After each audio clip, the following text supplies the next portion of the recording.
Hi, this is John Dreyer for Fender University, and I'm here with Chris Fleming from Fender R&D. In this video, we'll discuss the basics of adjusting your truss rod.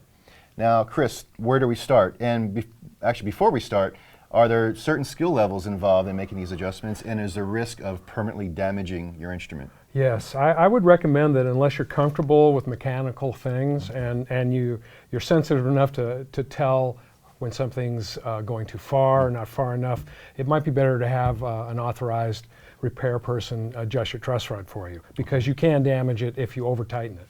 Okay. Now there are a couple different styles. There's the modern style and then the vintage, so we'll go through both, but if we want to get started, we'll start with the modern style. First of all is this tool, which is an Allen wrench. It comes in the kit with your guitar, which is used for the truss rod adjustment. Now, you'll notice here at the top of the headstock is an opening, and behind that is a truss rod.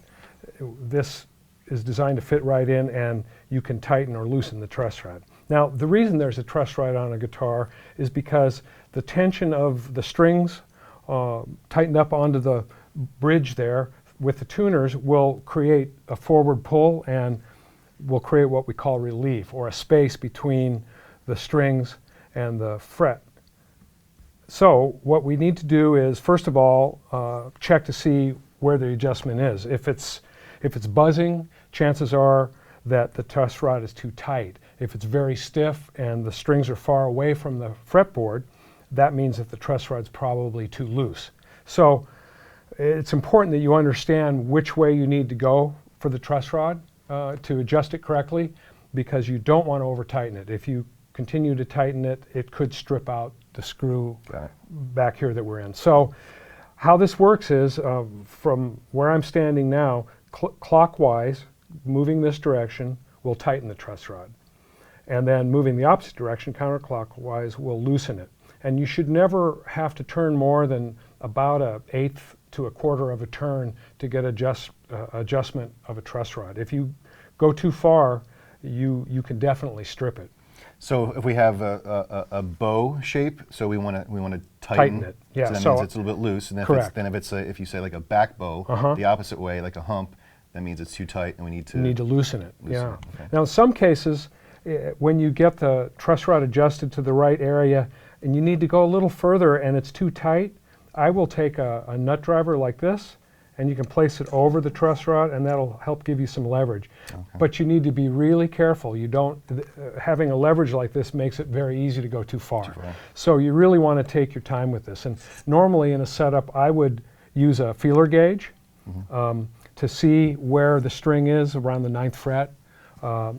The distance between the string at the 9th fret and the fret is how you measure relief. And what you want is a slight amount, I think it's about 0.010.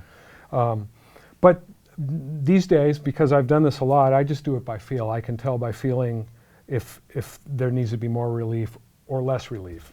And certain styles like more relief. Blues players like to have more resistance, so they will make more relief, whereas, metal players or jazz players in some cases that play very fast and fluid might want a really, really low action, so they'll do it almost straight. Okay? So that's the basics of headstock adjusting truss rod. All right, Chris, let's take a look at the vintage style.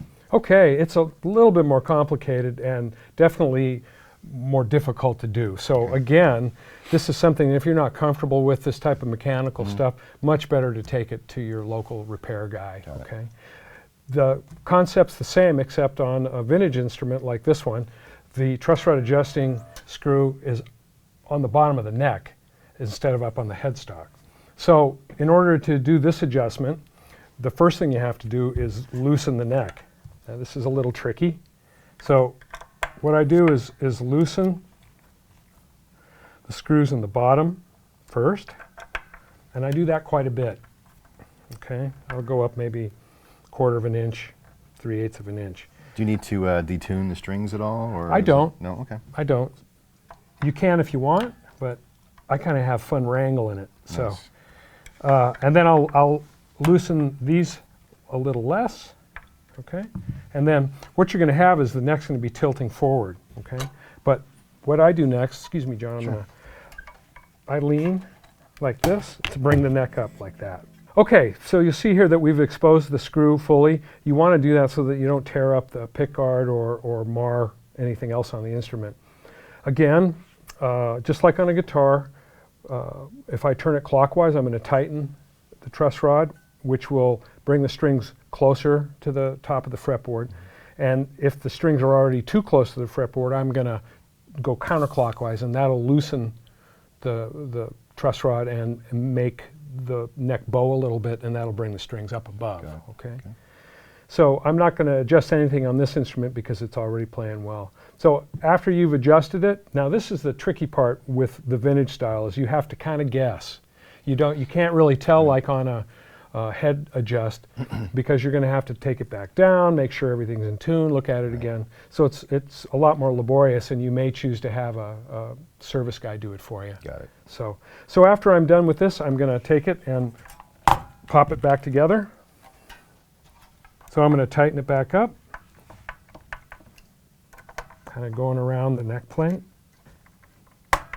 It looks worse than it is, but it is kind of laborious and takes a bit of know-how. So you may choose to have somebody who's practiced this a lot do it. There we go. Then once you've adjusted the truss rod, you may need to readjust saddles. You're probably going to need to, you're going to need to retune it for sure. But that's it, John. Okay, well, great. Thanks for the tips. And for more information, please visit fender.com/university.